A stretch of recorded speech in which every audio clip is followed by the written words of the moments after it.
नमस्कार दोस्तों, स्वागत है आप सबका डेली निफ्टी एनालिसिस पर। मेरा नाम है चिराग और आज के वीडियो में हम शुरू करेंगे बैंक निफ्टी के 30 मिनट चार्ट से, जो हमने पिछले वीडियो में देखा था। पिछले वीडियो में हमने डिस्कस किया था कि ये जो है 61% ये down side break even point है। इस इम्पल्सिव बाउंस का रिट्रेसमेंट हमने निकाला था, राइट। इसके नीचे ट्रेड करता है तो ये नेगेटिव हो जाएगा। हमने डिस्कस किया था कि अगर बैंक निफ्टी नेगेटिव है तो इस रेंज में ओपन होके या तो फिर थोड़ा सा गैप डाउन ओपन होके शार्पली ये इसको और इस लो को ब्रेक कर देना चाहिए, राइट। इसके ऊपर ट्रेड करता है तो ही हम बैंक निफ्टी में पॉजिटिव थे। ये रिट्रेसमेंट जो है हमने इस डिक्लाइन का निकाला था, राइट। हमने डिस्कस किया था कि ये 61% को पहले 15-30 मिनट में ब्रेक नहीं कर पाता है तो फिर यहाँ से हमें बाउंस भी देखने को मिल सकता है। हो सकता है कि ये ए और 1 हो और यहाँ पे बी और 2 बन के सी और 3 का बाउंस हमें इसके जितना देखने को मिल जाए।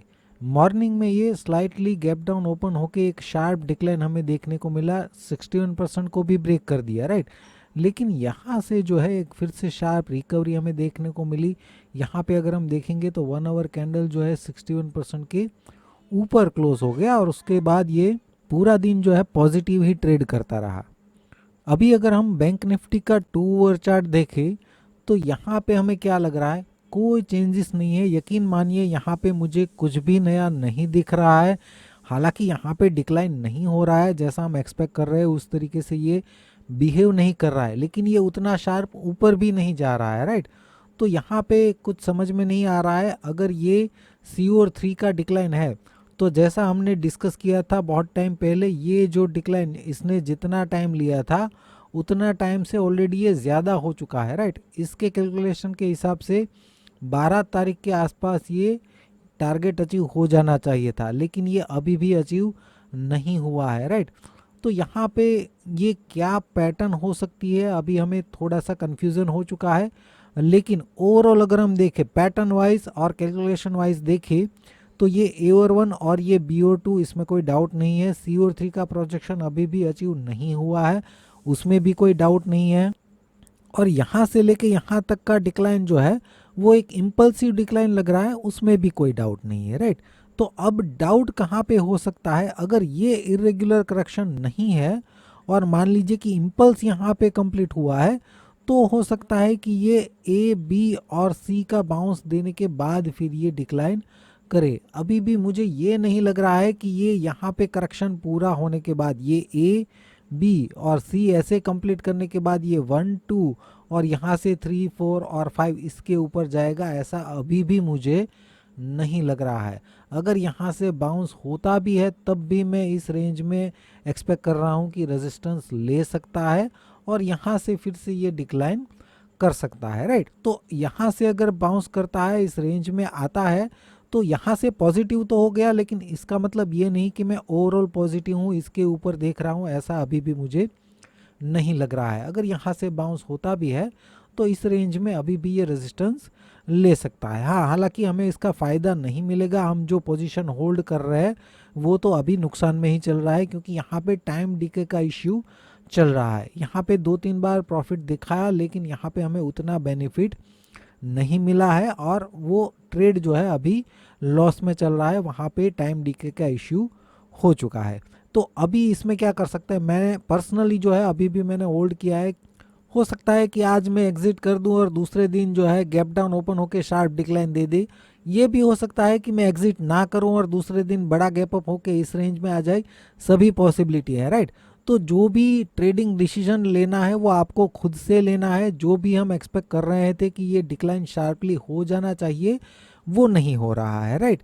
अभी ये जो बाउंस है उस पर अगर हम स्मॉलर टाइम फ्रेम में यहाँ पे देखने की कोशिश करें तो ये एक इम्पल्सिव बाउंस लग रहा है। उसके बाद ये देखिए यहाँ पे शार्प डिक्लाइन आ जाना चाहिए था। अगर ये एक इरेगुलर करेक्शन होता तो यहाँ से डिक्लाइन शार्प आना चाहिए था, लेकिन यहाँ पे बहुत ही ज़्यादा बड़े बड़े रिट्रेसमेंट, ये एक, ये दूसरा और यहाँ पे आज तीसरा, बहुत बड़े बड़े रिट्रेसमेंट हमें देखने को मिल रहे हैं, ऐसा नहीं होना चाहिए। अगर ट्रेंड नेगेटिव है तो ट्रेंड के साइड में शार्प डिक्लाइन आने के बाद ये इतना बड़ा रिट्रेसमेंट नहीं देना चाहिए। यहाँ पे भी गैप कवर कर दिया, यहाँ पे भी ये रिट्रेसमेंट अच्छा दे दिया, ऐसा नहीं होना चाहिए, राइट। ऐसा बार बार हो रहा है, सेलर्स एक्टिवेट नहीं हो रहा है। एक रीज़न ये भी हो सकता है कि निफ्टी बहुत स्ट्रांग है, निफ्टी में डिक्लाइन आ ही नहीं रहा है, राइट। तो दोनों इंडेक्स जो है वो सिंक में नहीं है।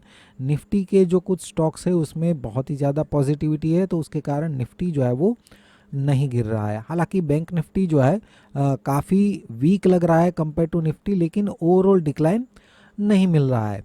तो अभी आज के टेलीग्राम चैनल में हमने ये रेंज मेंशन की थी, ये इसका रिट्रेसमेंट है 61% और ये बाउंस का रिट्रेसमेंट है ये 61%। ये रेंज में कुछ भी हम डिसाइड नहीं कर सकते, इसके ऊपर ट्रेड करता है तो इस रेंज में बाउंस हो सकता है, और इसके नीचे जाता है तो फिर शार्प डिक्लाइन की पॉसिबिलिटी बन जाएगी। लेकिन आज फिर ये इस रेंज में ही ट्रेड करता रहा, इसके ऊपर भी नहीं गया और इसके नीचे भी ब्रेक इसने नहीं किया, राइट। तो अभी कल के सेशन में डिसाइड हो सकता है कि अगर ये इम्पल्सिव और ये करेक्टिव है तो हो सकता है कि यहाँ से हमें एक इस रेंज में बाउंस भी दे दे, अगर इसके ऊपर ट्रेड करता है पहले 15-30 मिनट में तो, राइट। लेकिन अगर इसके ऊपर नहीं जा पाता है तो फिर से हमें डिक्लाइन देखने को मिल सकता है, और डिक्लाइन वो कैसा होगा वो भी एक क्वेश्चन मार्क है, राइट। क्योंकि ये पैटर्न जो है काफ़ी स्लो लग रहा है डिक्लाइन का, ऐसा नहीं होना चाहिए। डिक्लाइन जो है वो शार्प होना चाहिए। अगर ये स्लो है तो इसका मतलब ये अभी भी करेक्टिव डिक्लाइन है, और करेक्टिव डिक्लाइन के बाद एक इम्पल्सिव पूरा होगा और उसके बाद ओवरऑल ये करेक्टिव बनेगा, और फिर उसके बाद डिक्लाइन जो है वो कंटिन्यू कर सकता है। जो भी होगा ये रेंज इंपॉर्टेंट है, इसके ऊपर जाता है तो फिर इस रेंज में जाएगा, इसके नीचे जाता है तो फिर डिक्लाइन शार्प होना चाहिए। अगर इसके नीचे जाके भी शार्प डिक्लाइन नहीं है तो हो सकता है कि इसके नीचे आने के बाद भी ये बाउंस करे, राइट। ये करेक्टिव डिक्लाइन यहाँ पे कंप्लीट करे और फिर बाउंस करे, राइट। तो मतलब कि अगर इसके नीचे जाता है तो शार्पली ही ब्रेक डाउन कर देना चाहिए। अगर यहाँ पे भी ये शार्पली डिक्लाइन नहीं करता तब भी पॉसिबिलिटी है कि ये बाउंस कर सकता है। ओवरऑल जो है ये अभी भी बैंक निफ्टी के लिए रेजिस्टेंस रेंज ही हम मानेंगे, इसके ऊपर ट्रेड करता है तो ही बैंक निफ्टी जो है वो पॉजिटिव बन सकता है। निफ्टी में हमने पिछले वीडियो में 15 मिनट चार्ट में डिस्कस किया था कि ये रेंज को ये जल्दी से ब्रेक कर देना चाहिए, इसके नीचे ट्रेड करता है और शार्प डिक्लाइन करता है तो ही निफ्टी जो है वो नेगेटिव हो सकता है। हमने ये भी डिस्कस किया था कि यहाँ पे नेगेटिविटी बिल्कुल हमें देखने को नहीं मिल रही है। हालांकि यहाँ पे हम ज़्यादा फोकस ही नहीं कर रहे हैं निफ्टी पे, क्योंकि ये पैटर्न जो है क्लियर नहीं लग रही है। अभी अगर हम यहाँ पे ये निफ्टी का 1 आवर चार्ट देखें तो यहाँ पे लग रहा है कि ये इम्पल्सिव है, फिर उसके बाद ये भी 3 वेव बाउंस लग रहा है, लेकिन यहाँ से शार्प डिक्लाइन आना चाहिए वो आ नहीं रहा है, राइट। ऐसा भी हो सकता है, यहाँ पे ध्यान से अगर हम देखें ये A और 1, ये इरेगुलर B और 2, और अगर यहाँ पे C और 3 होता तो यहाँ से शार्प डिक्लाइन आ जाना चाहिए था, लेकिन ऐसा नहीं हो रहा है। तो हो सकता है कि C और 3 के अंदर ये 1, 2, 3 और 4 ही यहाँ पे कंप्लीट हुए हैं, तो फिफ्थ का प्रोजेक्शन रेंज ये आ रहा है, राइट। तो हो सकता है कि इस रेंज में एक फिफ्थ का बाउंस करे और उसके बाद हमें यहाँ पे ये ABC बन के फिर डिक्लाइन देखने को मिल सकता है, ये भी पॉसिबल है। अब यहाँ पे जो वेव 5 है, वेव C और 3 का, वहाँ पे भी पहला मूव जो है वो 3 वेव लग रहा है। उसको अगर हम स्मॉलर टाइम फ्रेम में देखें वेव C और 3 को, तो ये 1, 2, 3 और 4 है, तो फिफ्थ में पहला बाउंस ही ABC लग रहा है। तो ये भी हो सकता है कि यहाँ से एक एंडिंग डायगोनल हमें देखने को मिले, तो उस केस में तो ये बहुत ही ज़्यादा वॉलेटाइल होगा आने वाले टाइम में।